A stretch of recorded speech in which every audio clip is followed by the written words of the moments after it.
if you've read them, you'll see zero thought goes into them. Oh, you don't. You don't give yourself enough credit, man. As far as how many characters, I run with one character now. The Hammerstein character is the only one I'm running with. At one time, I was handling 8, I believe, at once, and I don't want to do that anymore. Now I've got my one guy in about 8 feds now, so it's pretty close to the same thing. Yeah, you're crazy. That's all I gotta say about you, bud. You're absolutely nuts. I burned out after trying to write for 4 different feds. So, I mean, the fact that you're doing 8, I admire you, and at the same time, I want to send you to a psychiatric hospital, because that's absolutely insane, man. How do you know I'm not there already? Good, good question. Apparently, he's got phone privileges. Ah. I'm a nice guy. I take my meds. Oh, God. Oh, dear Lord. I'm sorry, I'm watching SmackDown, and Tyler Breeze is dressed as Nikki. Oh, God. I don't even want to know. I tried to stay away from WWE TV, when I'm not with my son. My son seems like I said, it's interesting just to look at. I'm like, ugh. We got ugly looking woman there, Tyler. So, same question for you, Amy? Basically, right now, I just have Maya and Lilith, but I have, like, a whole bunch of supporting characters, like, that really don't roleplay, but are kind of around. Like, Lilith has a girlfriend named Dakota Dark. But, I mean, like I said, I really don't roleplay as her. The only other character that I did have, I haven't really roleplayed, it's kind of like a supporting character as well, is Calvin Loomis. Calvin, he and Tiger Mask Red need to fight again. I'm telling you, that's all I gotta say. But yeah, like, I kind of changed Calvin's pick base from Jeff Hardy to, like, Finn Balor, because I thought Finn Balor was a little bit creepier than Jeff Hardy. Yeah, especially as the Demon. Yeah, Demon that's why I Balor got him the makeup. Yeah, Demon Balor would definitely fit Calvin really well. I'm just looking at it. You have no idea what the hell we're talking about. I'm not a big wrestling fanatic. And I don't know. I mean, I guess I could throw my 2 cents in here. Of course, my main character is Eli Buchanan, who is also known as Tiger Mask Red. I don't want to give away too much because screw it. So in Lions Road, Eli is simply a manager. He's been wrestling as Tiger Mask Red outside of the promotion, and eventually, Tiger Mask Red might come to Lions Road. I don't really know. I do RP a little bit as Tiger's younger sister, Holly. Not as much as I used to, and I mean, I have a couple of supporting characters as well. I have Bruce Smith, who's really just a Groot joke, because all he says is, I am Groot. Oh, God. And there is Tiger Mask Red's wife, Charlotte O'Neill. There is the ambassador, who is their dad, and I have a couple of other, characters floating around, and here or there, who I might bring back eventually. I guess if I was a better writer, I probably would try to do my own little angle fed with just all my characters, but I'm not that good a writer. That seems like it would take a lot. I tried, and that's part of the reason why I stopped trying to do Maple Leaf Wrestling, is because I found it to be too much with everything else I was trying to do.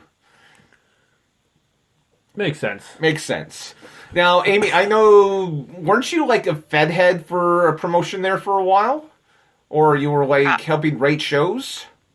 Yeah, it's a all women's organization called WWA, Women's Wrestling Alliance.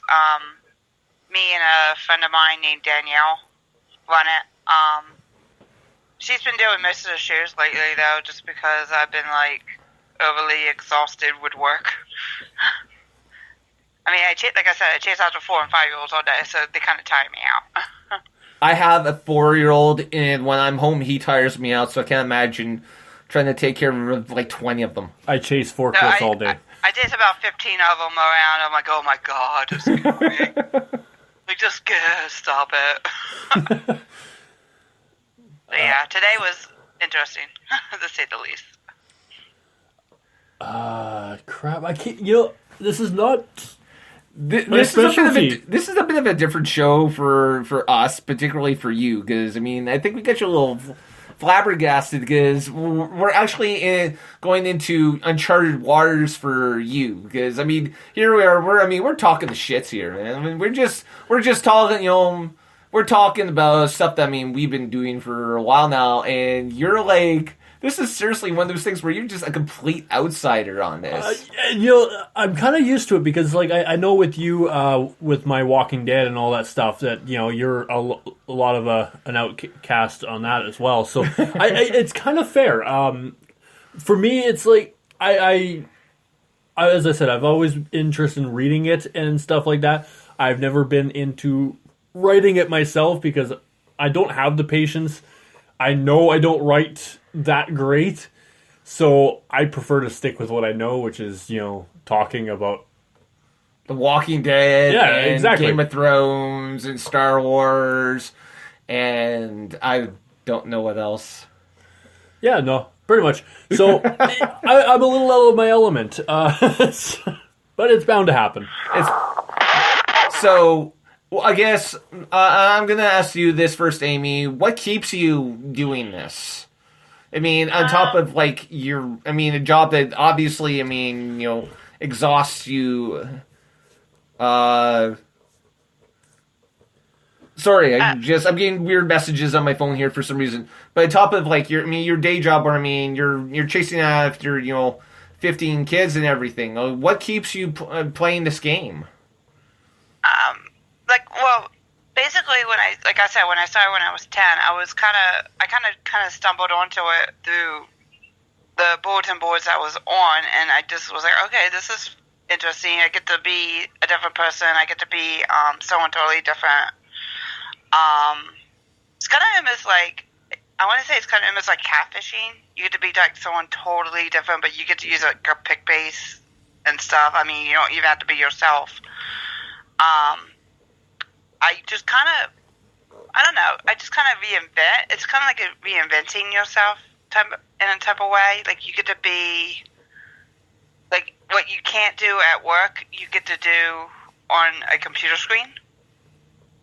So, I mean, I guess that's in a way of how I describe why I do it. It's just totally fun to me. It gets, like, all my creative energy out and stuff, too. Maybe that's why I enjoy it, because I get to... Tiger Mask Red throws fireballs at people. I don't know.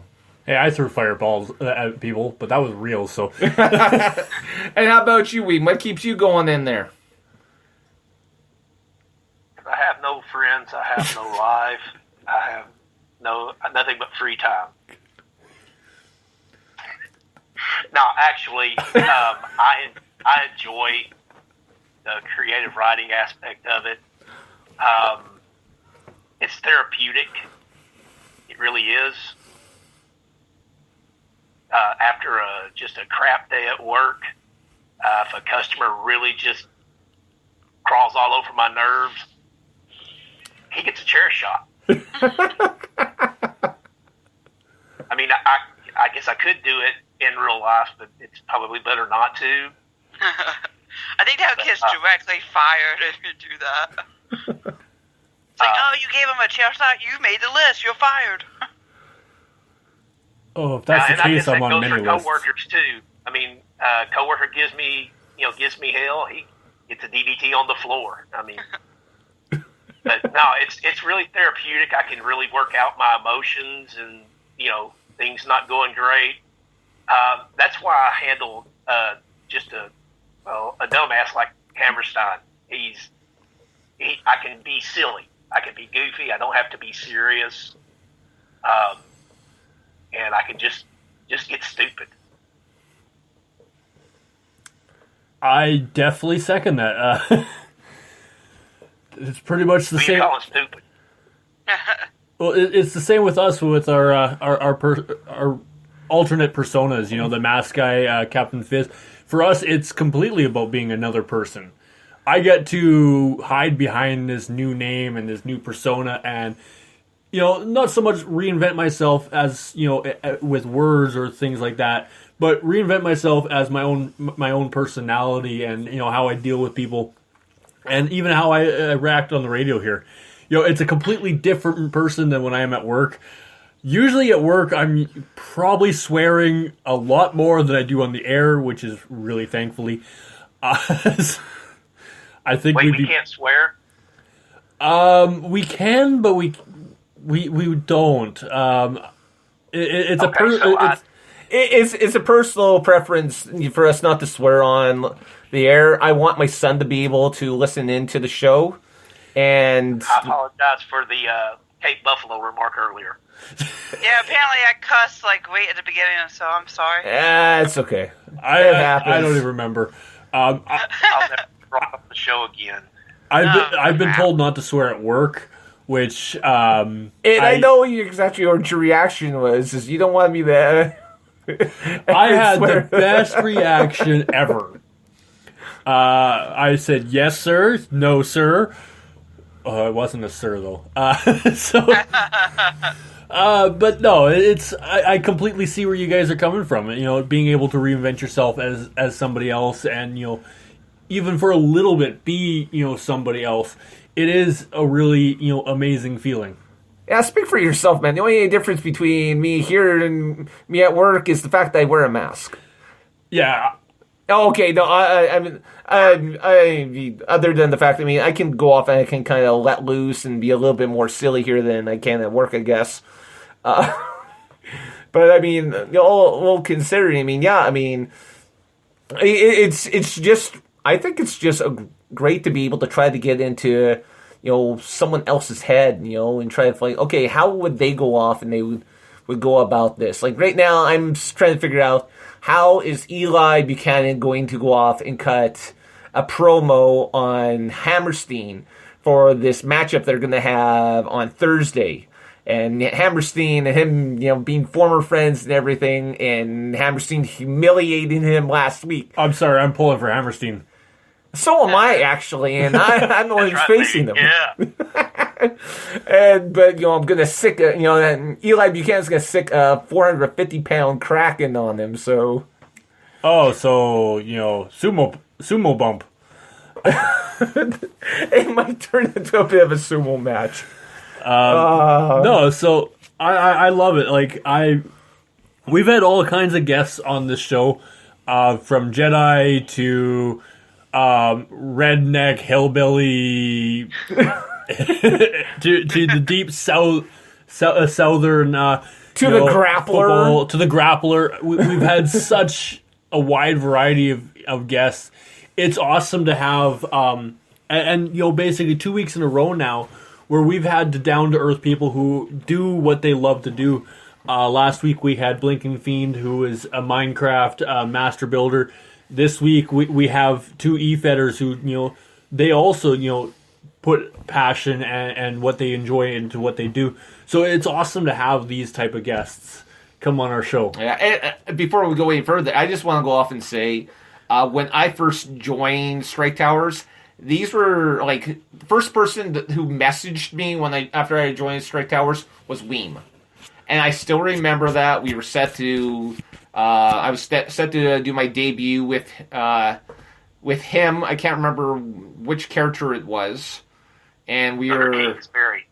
Yeah, that's it. And we actually, and so you messaged me about doing a joint RP, and I had absolutely no idea how to do it, so I ended up doing one on my own. But it impressed me that much that someone would welcome me, like that. And so, in both of you, I had a lot of fun with both you guys in Strike Towers, and I continue to have an absolute blast with you, both in Pullman Mania and now in Lions Road. And so I'm very thankful that both of you agreed to come